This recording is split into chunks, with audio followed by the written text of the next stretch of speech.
William, do you know this story? All right, give me some of this right here. This is called the Corona bump right here.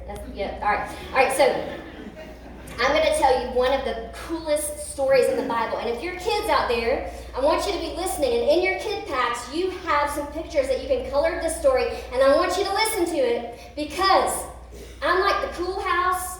We don't celebrate Halloween or whatever. Whatever. But we're the cool house on Halloween, the one that has the big candy bars. You know what I'm talking about? So, everybody knows in your neighborhood the cool house that has the big candy bars. Do you know the cool house that has the big candy bars? Do you? Oh, yes, you do. There's that cool house every year, but I'm the cool house. So if you answer the question out here in the foyer after service, they're going to ask you a little trivia question about this story. And if you get it right, it's the cool house. You get a full-size candy bar. Come on. So you better be paying attention today to this story. Are you ready? Shadrach, Meshach, and Abednego. Here it is. One day, there was this king. He was the most powerful king in the universe at that time. Like, he was so powerful in the world. So his name was King, you know it? Starts with an N. Nebuchadnezzar, that's right, King Nebuchadnezzar. And he had this ego, and so he built this statue that was, the Bible says that it was 60 cubits high and 6 cubits wide. Now, we don't measure in cubits. You know what a cubit is? I don't either. But when you do it in feet, it is 90 feet tall.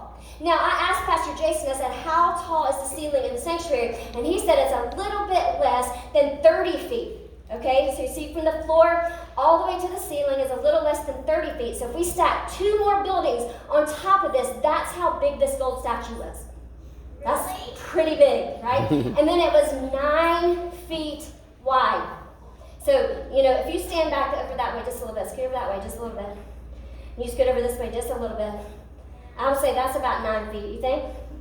That's about how big his feet were in this statue. So imagine a statue that wide and 90 feet tall. Okay? How did they get all that gold in the first place? That is a really good question. That is a really good question. I don't know. He was a pretty rich man.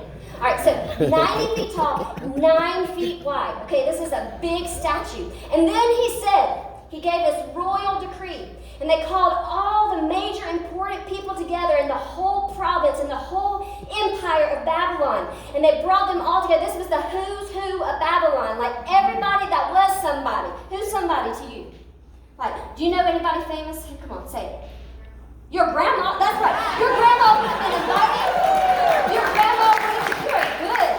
I bet she's going to make you a cake today or something. So, this is what happened. He called all these people together, and he said, when you hear this music, the cymbal and the lyre and the harp and the drums and the horns, when you hear this music playing, you will bow down and worship the statue. And if you don't, you will be thrown into the fiery furnace. Now, I don't know about you, but I don't think I want to be thrown in a fiery furnace. Do you?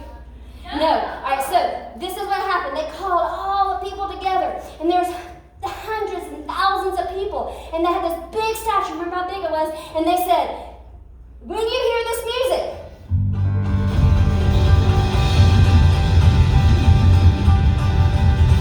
bow down and worship. That's good. Y'all did good. All right, so this is what happened. Now, which of you, are any of y'all tattletales? No. Do y'all know a tattletale? You do? Do you like tattletales? Oh, no, me either. So what happened was, you ready? There were some tattletales in the kingdom. And the tattletales, these other governors and people that were a part of this, and they did everything King Nebuchadnezzar told them to do. And so they came to King Nebuchadnezzar and they said, King Nebuchadnezzar, oh, king, you should know. When you told us you said build this big statue, and you said, well, when you hear this music, and that music plays, we're to bow down and worship. Well, when we bowed down and worshiped, there were 3 people that did not bow. And let me go ahead and tell you their names. What tattletales? How do tattletales talk? King Nebuchadnezzar, let me go ahead and tell you, Shadrach, Meshach, and Abednego, they did not bow down. And you know what King Nebuchadnezzar did? He said, bring them to me right now. All right, so you're Shadrach, Meshach, and Abednego. You ready? So King Nebuchadnezzar said, Shadrach, Meshach, and Abednego, is it true that when the music played, you did not bow down and worship? It is. Okay. But this is the thing. King Nebuchadnezzar knew Shadrach, Meshach, and Abednego. He knew them. There was history there. Read chapters 1 and chapter 2. He knew them. They were high up in his little hierarchy. So guess what? He said, I'm going to give you another chance. So when you hear this music playing, you will bow down and worship me, or I'm going to have to throw you into the fiery furnace. So here we go. We're going to give him another chance. Here's the music. The lyre and the harp and the cymbals and the drums and the...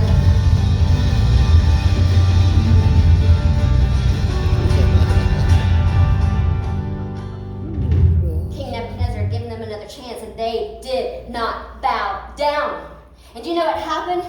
He burned. The Bible says that King Nebuchadnezzar burned with anger. Have you ever seen somebody so mad that they burned with anger?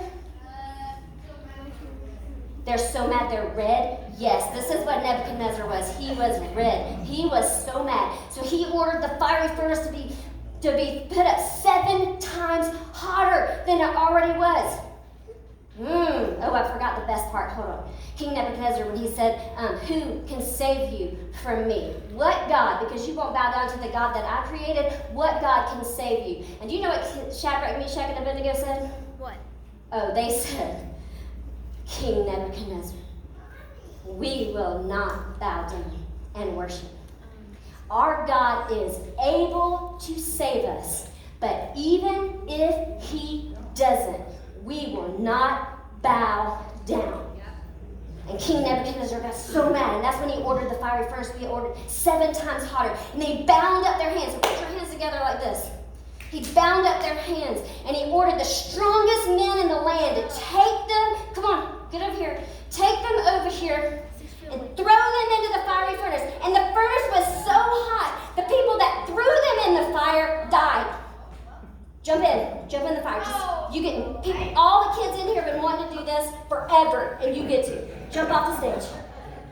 Bound your hands up. Oh, you okay? You're good? All right, don't hurt yourself at church. Oh my goodness. All right, put your hands together. You're bound up. You're in the fire. And King Nebuchadnezzar sits down on his throne, and he's like, nobody's going to defy me. And they're walking around in the fire, and then he looks up, and he's like, God. He's looking, and they're walking around in the fire, and he's like, Shadrach, Meshach, and Abednego. 3. 1, 2. Shadrach, Meshach, and Abednego. What? Wait a minute. He's called his people and said, didn't we throw 3 people in that fire? There are 4 men in that fire, and one looks like the sons of the gods. The son of the gods. Don't get a big head, because I said that. All right. There's 4 walking in the fire, and he's like, somebody, King Nebuchadnezzar gets up, and he gets as close as he can to the fire without getting burned. And he said, Shadrach, Meshach, you gotta undo your hands. Undo your hands. You're excited. You're walking in the fire with Jesus. Come on. All right, so, yeah, be excited. He's like, Shadrach, Meshach, and Abednego, come up out of that fire. So they come up out of the fire. They come up here, and he's like, Shadrach, it says all the governors and the prefects and the people, they all gather around him, and they're like, what? He doesn't even smell like smoke. I'm glad you smell good. You smell good. Yeah. All right. Not a hair on their head was even singed. And then he said, I got a new thing I'm going to tell everybody. You ready? Nobody's going to worship any other God except for the God of Shadrach, Meshach, and Abednego. Come on. Because he is the God who saves. Woo-hoo! Amen. Amen. Give it up for the band. Thank you for staying. Thank you for playing. And give it up for these kids. Now, this is the Mac Daddy one. All the other kids get the regular size. Yay, you're still supposed to be excited. Don't be jealous of them. All right. Thank you. Thank you for helping me tell the story. Thank you for helping me tell the story. Go sit down.